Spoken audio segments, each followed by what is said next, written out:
Our breakfast team earlier was speaking to a mother who luckily managed to flee from somewhere in Ukraine, I think it was the capital, Kiev, with her daughter. She had to write her daughter's name and her phone number on her daughter's skin, on her back, because she was so worried that something bad might happen and they wouldn't be able to trace her. And she was saying, you know, people are still in Ukraine, starving to death there. Can you just give us a picture, paint a picture for us of what it actually is like on the ground for the people who are desperate there? Yes, I mean, I've seen obviously several refugee camps, but the bigger problem with many people is the trauma. So one of the orphanages that I went to visit, there were, I think, about 85 children that had been moved from an orphanage in northern Ukraine to safety. And they'd been moved to a church. When I spoke to the priest, I said, how were the children? And he said, well, for 2 to 3 days, they didn't speak. The first day they arrived, they sort of gorged themselves so much because they hadn't eaten.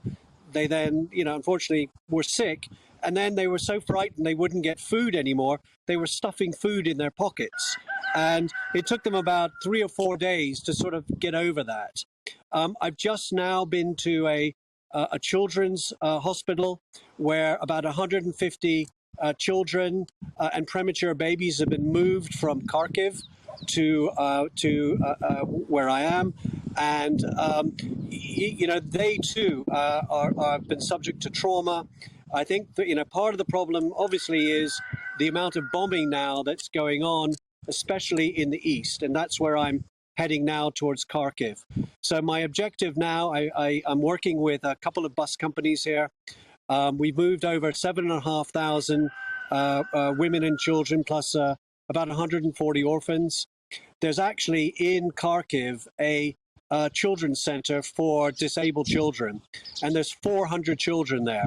So my objective really in the next 4 to 5 days is to get out to Kharkiv and to get enough buses to make sure we can move the children to safety from Kharkiv to probably Lviv initially, and then hopefully, out of Ukraine to somewhere safe, perhaps even the UK. Yeah, and this problem's presumably going to get worse before it gets better, Brooks, and you're obviously, should be commended massively for what it is that you're doing. I think a knighthood awaits, no doubt, but I'm sure that's not why you're doing it, obviously. But, I mean, what kind of stories are you hearing about are you hearing any stories about the way that the Russian troops are behaving? Because that might dispel a lot of myths. Yeah, no, I can't remember if I told you the story last week, but I met a woman from Mariupol.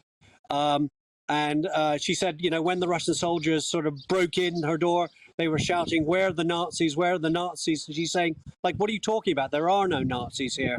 We've obviously heard stories of rape, that,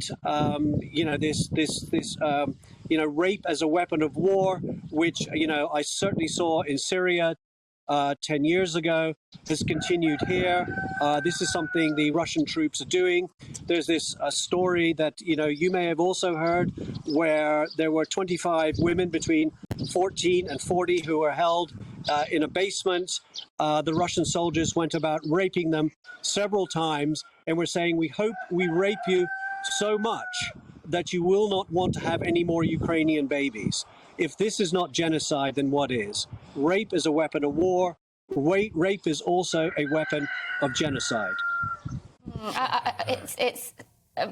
I'm speechless because the lack of humanity we've seen displayed by some people is just staggering. I mean, I've seen mothers and partners of Russian soldiers encouraging them to actually commit rapes and sexual assaults against other women, which is unimaginable to me. But let's just go back a little bit and talk about why you decided to get into this. What were your motivations, and how long have you actually been there now helping out? Well, I've been out here on and off really since the third day of the war. I did come back for Easter for 4 days. The reason why is because my family's also hosting a mother and daughter from Kiev. The mother's a pediatric nurse. So they're now with my family in our house. But really my motive is, wherever, people need help, have always felt an urge to do that. I've been involved in Rwanda now for 14 years. I got engaged with what was going on in Syria. I'm now a member of the International Commission for Missing Persons panel of experts. I've said to them, I'd very much like to take the lead on helping identify missing persons here in Ukraine, because we've already heard stories of mass burials here by the Russian soldiers. And as you've said, this is really only the beginning of the war. I suspect Putin may well try and say on May the 9th, his May Day, that he's achieved his goal, but really he won't. That's really the beginning of the war, because then there'll be a massive counterinsurgency that'll be responded to with more bombing on civilian areas. Bombing on civilian areas then will drive more women and children, again, out of the country. And I think I'm here for as long as I'm needed to try and take women and children to safety as best that I can by bus, because they will start, as we've seen, attacking train stations, train lines, and the best way, quickest way to move people out to safety will be through buses. And I've got a good network now of buses here in Ukraine, in Lviv, in Kyiv, in Vinnytsia, in Zaporizhia, in Kharkiv, and in Dnipro. Those are all the cities I've been working in. And as I said, over the next 5 days, I'm going out to Kharkiv to see how I can get out these 400 children with disabilities and move them to safety, or relative safety, I'll say, to Lviv.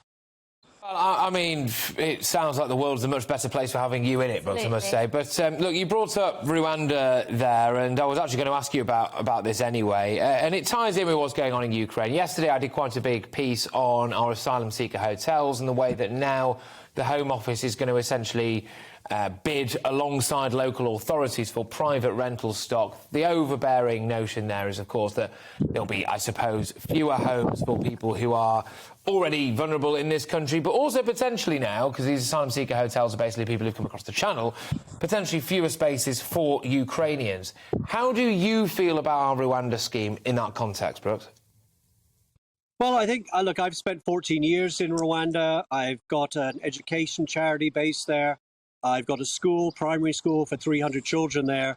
You know, out of perhaps most countries in Africa, it is one of the more modern, progressive, economically improving countries certainly in Central Africa, if not Africa as a whole.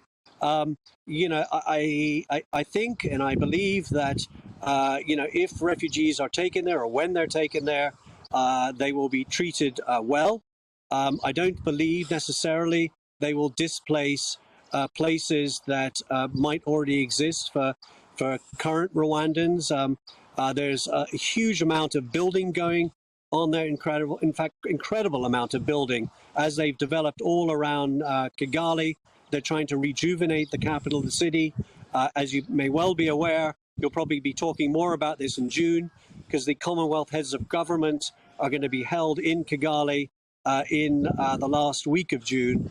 So, you know, I've been here, so I haven't really been reading the stories other than the headline that there will be refugees being taken to Rwanda.